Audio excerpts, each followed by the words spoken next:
Welcome back to Spotlight Television. I'm Damon Roberts. Luxury asset financing has become a booming industry thanks to the increasing value of luxury assets. As prices for luxury goods climbs, business owners, CEOs, and high net worth individuals are looking to fund new ventures without having to sell their prized possessions. Today, we are going to talk with one of the top luxury asset specialists in the world and find out how they unlock the equity in their clients' high-value luxury items to secure confidential loans. Please welcome Dewey Burke to Spotlight Television. Dewey, good to have you here. Damon, thank you for having me. It's great to have you. Tell the audience, I always like to start, tell the audience a little bit about yourself, and then tell us how you got into this model. Sure. Yeah, career in finance. In a past life, I worked for a private equity firm, and we were always calling on different entrepreneurs to see if they could take an investment in their business. And what I kept hearing from them, particularly when they talked about their early days, was how hard it was for them to access credit. And I kept thinking to myself, there's got to be an easier path than just traditional banks and traditional financing for some of these high net worths to unlock some liquidity. And a lot of these guys we talked to had a win or two in their career. They'd sold a business and done well, and now they were going back to try again with a different venture. And without fail, they all talked about how hard it was to get credit. And so that's what sparked it. And then as I investigated and kind of looked at the marketplace, I realized there wasn't really a true leader in helping high net worths leverage their luxury assets. And so we started it in 2016, and here we are 7 years later, and we've had a pretty good run. I don't think people realize how much high net worth individuals rely a lot on debt to live. They're not earning necessarily like the rest of us do. They rely on debt and to loan against those assets a lot. That's exactly right. And I think a key point there, especially for the entrepreneur, is they have choppy liquidity. They don't necessarily just have a steady paycheck where they're sending a W-2 to their accountant to do their taxes. More than likely, they're an owner of several businesses. They have a piece of that and a piece of this, and then they founded that business, and they have some of these real estate holdings, and so they don't always know when liquidity's coming. And so when an opportunity comes up, and we're going to get into our business model, when an opportunity comes up and they need liquidity now, we can be a great resource just because of how fast we can go. How much money have you guys lent so far? Yeah, north of $1 billion. So we've put a lot of money out, and that's across all of our offices and all of our different platforms. We have an online platform, Borrow.com, BORRO.com, which has been a great brand for us, as well as our 3 offices, Los Angeles, Denver, and New York. We try to tell our sales team that when we get an inbound lead, which is typically a form fill, we expect the client to hear from us in under 5 minutes. And it's not automated, right? It's a human. It's not an automated text message or a bot. It's us. And we feel like that first touch, being white glove, sets the stage for a really good service experience. So you talk about that first touch. Let's talk about people looking at you for the first time. Is there one aspect, or what would you call maybe the greatest aspect of luxury asset lending that you want people to kind of know about you first when they first start to look at you? Yeah, it's a great question. Definitely speed. We typically can close in 1 to 2 business days, and we have some use cases where we've gone even faster than that, some same-day deals that we've been able to get closed for clients when they really had a liquidity need. We are not like banks in the sense that there's not a credit check, a deep background check. There's not a lot of regulatory compliance. We really focus on the asset or the assets that the client is putting up for collateral. And as long as those assets are unencumbered, no liens on them, they're held free and clear, and the title is with the borrower. As long as we get comfortable with the value, and we can talk about how we do that, we can move really fast. Things like cars or art maybe take an extra day because they're titled assets, and moving them is not quite as easy. But for luxury assets like handbags and high-end watches, jewelry, diamonds, we can move extremely fast. And so when people get to us, typically the need is right now. Who is the typical client coming to you? Who are they? And what is the typical situation that they come to you in? Yeah, so we've said the term high net worth several times since we started talking, and that is usually our client. It's somebody who is fairly well-to-do and is an owner of the luxury assets we're talking about. So they've been successful at a point in life, and now they're looking to leverage assets that the banks just won't be able to understand on their personal balance sheet, right? So you think about a traditional financing process. You go to a banker and you submit financials and you submit tax returns and they put together a personal financial statement. And on there, on the asset side, is, hey, I have $1 million in cars and I have $2 million in art. Well, banks are very fond of saying, we don't know what we don't know.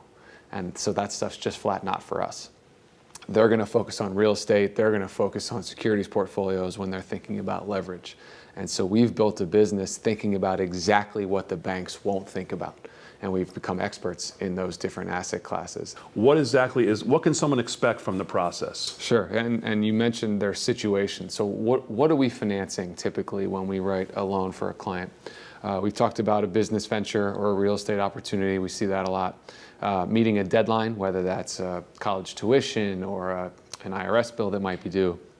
And then one of the biggest subsets of our client base are collectors. So this is someone that perhaps owns X number of Ferraris or Porsches, and there's another one that's become available that they desperately seek, and they need to act now. Well, they can leverage their existing portfolio to add to it, right? They borrow against this Porsche to buy that one. So we see a lot of that. And then as far as the process goes, most clients find us either online or by a referral, typically from a service provider. So we're talking about CPAs, estate planning attorneys, investment bankers, people that are close to deal flow. Oftentimes will refer clients to us as a last slug of liquidity for whatever deal they're working on. From there, it's, again, very focused on the assets. So we're going to want pictures, makes, models, serial numbers. In the case of a car, copy of the title. If it's art, all the auction provenance, the history of the piece. And then we're going to go to work on our diligence. So we're very confident in our ability to evaluate. And so once we get that value, we're going to give you anywhere between 50 to 70% of what we think it's worth. And that'll be our loan offer, and pretty quickly, once we have possession of the asset, we can send you the loan contract. It's all electronic via DocuSign. You execute, and we send you a wire. What are there assets that you're most comfortable with that you say, okay, if you have this, we can move really quickly? Are there most commonly used assets of people? What's the percentage of people who come to you with real estate? Kind of break down those percentages of what the most common things you see, and what are you most comfortable with seeing where you've done your due diligence and you're most comfortable with? Sure. Our largest category is luxury watches. Luxury watches. It is, yep. And we've really carved out a nice niche for ourselves as we think the preeminent luxury watch lender anywhere. So we see a lot of watches, jewelry and diamonds for sure. And those are easier just because they're smaller, right? So here we are in New York. If we have a client in Massachusetts or in South Carolina, rather than them having to come to us, they can FedEx or private courier their assets to us, and then we can do our valuation and then send them a loan contract and close. The larger assets, like we talked about, art and cars, take a little bit more time. But our car portfolio is exploding right now, which is something we're really excited about, especially out in Los Angeles, which tracks. Our office is in Beverly Hills, and so we've done some really smart marketing there, and so our luxury car portfolio is growing. And I would assume that you have a range of lending that you want to stay within, or is it strictly going by what you think the loan to value is, or the debt, whatever the ratio is going to be of what you're going to lend against the assets? Is there a cap that you guys say, okay, we're only comfortable going to X, or does it strictly just rely on the assets they bring to you? We do have a cap, but it does vary by asset class. So for example, if we're looking at a Rolex Sky Dweller, right, we know very clearly what that watch is worth, and we can sell that watch in a day. So we know what it's worth. And so we can be a little bit more aggressive, maybe up to 75% on a piece like that. Whereas when you're looking at a rare collector car, where we had to get maybe two opinions on the value, we're going to be a little more conservative, maybe closer to 50% of what we believe the value is, just so we're being smart in case there's a market adjustment on a rare collector car. And then you also have to factor in, the higher the loan amount, we're probably going to be a little bit more conservative. So you're talking about loaning somebody a couple $1 million. We're going to be a little bit more conservative than if we're loaning somebody $25,000. One of the things that we really like to talk about, and a lot of our clients take advantage of, is what we call a luxury line of credit. And so if you are, let's say you own 3 Ferraris that are worth, in our eyes, $1 million. You know that with us, you have a $500,000 to $600,000 line of credit anytime you need it. We just have to collect the cars, put them in storage at a luxury car garage. You give us the keys and the title. You have access to $600,000. Just To use when they want, almost like an HELOC. Just like a HELOC. That's what I was about to say. You took the words out of my mouth. So it functions like a HELOC. And so one of the things we're most proud of is we have a 71% repeat business rate. So clients that use us, 71% of them use us again. And the reason is now they know they have a defined value for that asset and they know how much they can borrow. So in my Ferrari example, if we have all 3 of them, that client could draw down $200,000, go do what he or she needs to do, pay it back, revolve it back to 0 like a HELOC. They may take it all the way up to 600, right? And then do a principal payment down to 300. Literally, they revolve it just like you would a HELOC. And the difference is that the asset is not a piece of property. It's 3 cars that we have in storage. So that luxury line of credit is a concept that we came up with and really rings true to the sophisticated borrower. They understand that concept. And so we have lots of clients today that have a balance of 0, but their assets are with us so that they know they can call or text me or somebody on my staff and say, hey, can I draw $100,000? And they have it in 30 minutes. So as I'm listening to you, I'm thinking about the current landscape out there of money. You think about 2.5 years ago, interest rates were effectively 0.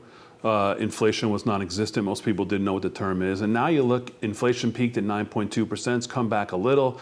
The Fed has raised rates 550 basis points. I can't figure out listening to you if you're in the toughest scenario for your business or the best scenario for your business. So what is the landscape right now? It's the best scenario for us. And you made reference to rates going up, but it's not just rates going up. It's also banks tightening access to credit. It's not just that it's more expensive, it's also harder to borrow. We have plenty of lenders in our network that refer deals to us that have flat out said, this is a guy or this is a gal that we would have normally been able to come up with a transaction for, and we've tightened the rein, we pulled the reins in. And so this is a great time for us in our business, but our rates and what we charge are not tied to the Fed rates. So we're licensed and regulated, and we have very straightforward rates that we charge. So because rates have gone up 550 basis points, doesn't mean that ours have tracked with that. So actually, we're more affordable now than we've ever been. Give the viewers a few examples of maybe the things you can think of in the last couple of years that where you guys, how clients have used your service in ways where, you know, it was really memorable for you, that they were really in a bind or they had a really huge deal and they just couldn't get that liquidity they needed to come to you. Give me some of the best examples you can remember. Easily the best one, and I can't use names and you'll see why, but easily the best one is we had a very, very prominent guitarist from one of the most popular 80s rock bands that all of us know. And it was during COVID, and he came to us and he said, look, we can't tour, but I need to keep paying our road family. All the guys that are with us when we travel, that set up the stage, break down the equipment, the lights and everything, said, we want to keep paying them, but we don't have access to liquidity. Banks won't give us anything because they're unsure when we're going back out on the road. Is there anything you can do for us? Well, they had literally hundreds of guitars from this legendary band that we were able to partner with an auction house, go and value. It ended up being, I think, 170 guitars, giving them a couple $1,000,000 so that they could keep their road family paid and going during COVID. And then once they started touring again, boom, they paid us back, guitars back to them, and off they went. So that's a really cool story of a way we could help in a super unique situation. I can't think of many lenders that could have figured out a way to help someone leverage 170 something guitars so that they could have access to that liquidity to keep making payroll. Dewey, it's been a great conversation. Let's do the most important thing we can do. How do people find you? People may be looking, go, man, this is what I've been looking for. How do they get in touch with you? Let everybody know where they can find you guys. Yeah, absolutely. Thank you for having me. Great conversation. Best and easiest, everybody likes to have a website, borrow.com, www.borro.com. Dewey, thanks for being on Spotlight Television. Thank you. And we'll be right back.